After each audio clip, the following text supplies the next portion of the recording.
Good morning मंडळी. तर सकाळ झालेली आहे, चहा पाणी पण माझं झालेलं आहे. तर आज सुरू आहे घरची साफसफाई. तर मिक्सर वगैरे सगळं साफ करायला घेतलेलं आहे, खलबत्ते वगैरे.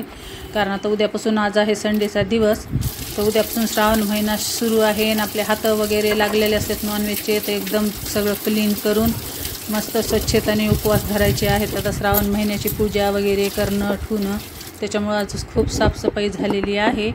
आणि पुन्हा थोड्याशा केल्या होत्या श्रावण महिन्यासाठी वाती. मी जे काय एकत्रीच्या वाती घेत असते, पण श्रावण महिन्यामध्ये मात्र मी स्वतःच वाती घरी करून महिनाभर मी मजेच हातच्या केलेल्याच देवाला वाहत असते. कारण एकत्रीचं घेऊन हे केलेलं पावन नसतं. तर मस्त संडेचं वाती पण 108 वातीचे असे गठ्ठे करून ठेवलेले आहेत मी आता महिनाभरासाठी. आणि पुन्हा आणला होता मस्त बेल.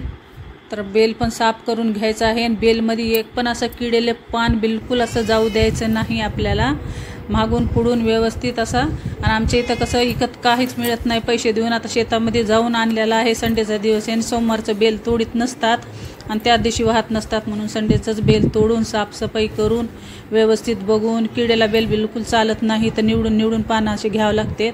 आणि एवढा मोठा बेल आहे, पण थोडासाच बेल असा चांगला निघलेला आहे ह्याच्यामधला. म्हणलं ते 108 झालेली आहेत माझी पानं, आणि वर पण थोडासा निघलेला आहे देवाधर्मासाठी. तर असंच मस्त एकदम ताजा लसलेस हिरवागार असा बेल आणलेला आहे. तर तुम्ही वाहता की नाही बेल, आणि कशी झाले तुमचं संडेचं काम ते मला. आणि उद्या आहे श्रावण सोमवार, तर तुम्ही कशी पूजा करता काय नाही ते कमेंटमध्ये नक्की सांगा. आणि मी पूजा केलेली पण शेअर करणारच आहे. तर बघा, इतका छान मस्त शेतामधला एकदम ताजा तोडून आणलेला बेल आहे.